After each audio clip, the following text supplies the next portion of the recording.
though it's cool. You know, Grumpy, even though that we're also learning about flying, there's one pony that I know who knows about this geeky stuff. Who's that? Who's that, Rainbow Dash? Why, none other than Twilight Sparkle, of course. By the way, how come we're doing this? Besides the reason about why Thomas is going to be bringing back the two-man in production, is there any more to the reason why we're going to be doing a Global Veil Killers episode right here in North Carolina? Well, I think it's because well, Rainbow Dash, I think it's because that his mom, Anne O'Sullivan, wants to move here just to get away from the snowstorms in Massachusetts. Do you think Thomas wants to move back to Massachusetts? Well, sometimes, but hopefully someday.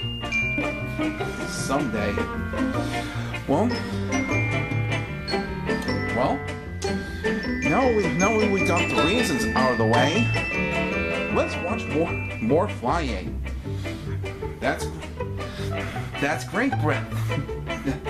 That's a great idea, bro. Give me hoof.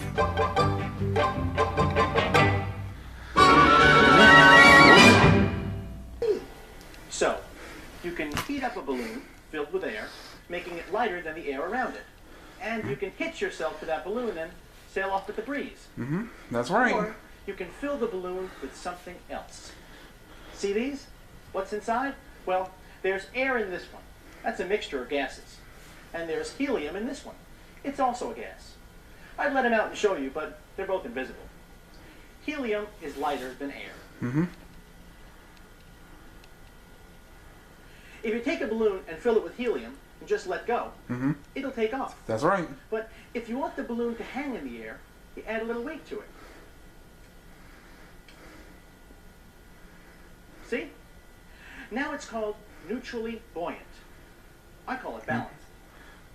Helium is great for filling balloons, and it's also used to fill blimps.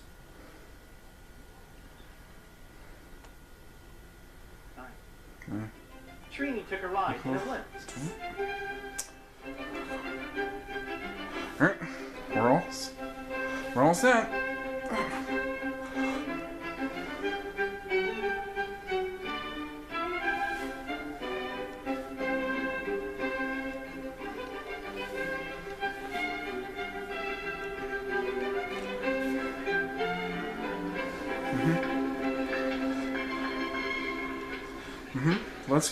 Let's get this off the ground there, people.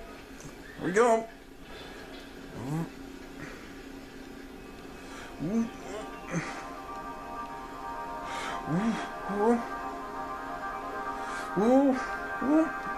And up we go. Good. Sponsored by Goodyear.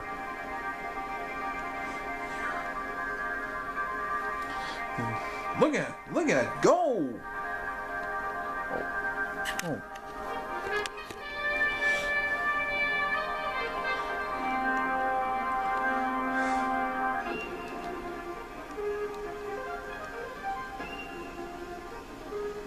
How close can we get to the Statue of Liberty? Ah, yes, the two twin towers. There's the Statue of Liberty. They're in New York City. City. No, we don't makes it go up or down. Go ahead, go. Makes it go up. No, up quite a bit. Now use both hands. No, pull up on it. This way? No, we don't need to go down the water. And how do you make it go from side to side? Okay. Side to side is your feet. There. Just make your left foot down. Go right to the Wow. left. That's what the mechanics of the blimp looks like. Back to the right. Your feet That's the work United like- Nations right there. like in a boat. There. What's the difference between flying a plane and and flying the blimp? The main difference is in the way that it handles.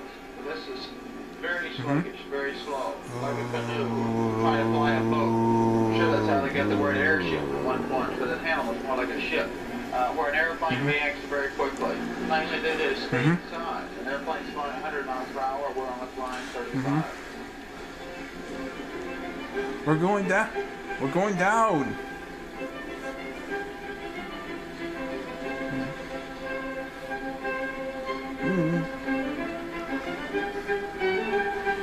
Well, we're coming for a landing. Ooh.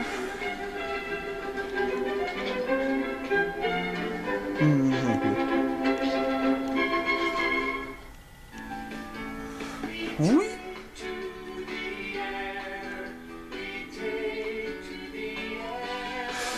That's a great song. That is a great song. Whee! Soaring, flying. Ooh, ooh, ooh, wee!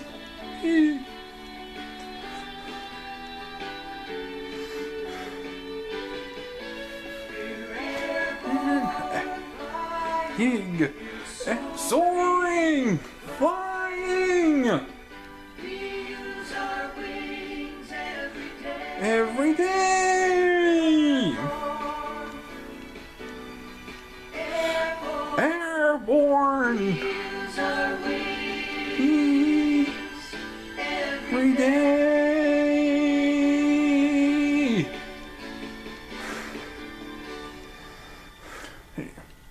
Ever try to fly a kite on a day without much wind? You know what happens, right? Mm-hmm. Kites only fly on windy days. That's because of this. Paper. Mm-hmm. Limp. Now watch. See? Try it. You see, you need air blowing along the top of the paper to create lift. There is much more to know about flying kites, as I found out when I visited Japan. It's a Sunday afternoon on a beach near Tokyo. The local kite club is busily preparing to fly its kites. Japanese kites are big, colorful, and need a lot of wind. No. Oh, I'm not gonna make much jokes of this because they're Japanese. See, there's little- Otherwise, they might kill. It's a They bad might day for kill. Japanese kites. Yeah. Wow. They have beautiful art. Kaori and I came to the beach to meet Shizuru and a friend of hers, a man who flies a different kind of kite. Shizuru's friend is Dr. Ito, a physicist whose hobby is looking for ways to make better kites. Kites that can fly with very little wind and that are stable. Wow, that's great. Wow, look at that. That's great art right there. このままでは上がらないね。このままでは上がんないですか？やってるか。なんか上がりそうだけど。上がりそうだろ。不思議ながらない。はい。ああ、こうでね。ぐるぐる回っちゃう。ぐるぐるぐるぐる回っちゃう。 Ooh. 不安定だねこれ。 Oh, look, there they are. 不安定だよな。 You guys are having a hard time. The kite Dr. Ito was experimenting with wasn't very stable. It wouldn't fly at all. But then he added long ribbon tails to the kite. 離してください。離してください。 Whoa, off it goes! Well, wow. With the Good addition of job. tails, the same kite that would just spin around before now flew steadily. Ooh. No, it's stable. A tail makes the kite stable by adding resistance known as drag to the kite. Yep, that's right. That added resistance between the kite and the air around it balances the kite and prevents it from spinning. That's right. But the tail makes the kite heavier, which means more wind is needed for the kite to fly. Is there any other way to give the kite resistance? There are more ways to make it 多くの方 stable. 法があるけど。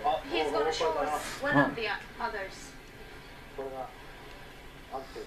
Now, a tail is the usual way to make a kite stable. But Dr. Ito's knowledge of science has helped to invent a better kite. A kite that's light and stable, can fly in a very little wind. He's gonna stick it to the kite. Instead of a tail, he attaches a fin, called a stabilizer, to the kite. Wow, I never Dr. Ito knew it thinks the fin requires will make the kite stabilizers. stable and allow it to fly, when other kites can't even get off the ground. As compared to the kite size. Oh, up it goes. Oh, look at it go! His invention, Dr. Ito's invention. It's the first time for him to put stabilizer on the Japanese kite. And it worked. Congratulations. It was a bad day for flying Japanese kites, but for Dr. Ito's kites, a light breeze was all we needed.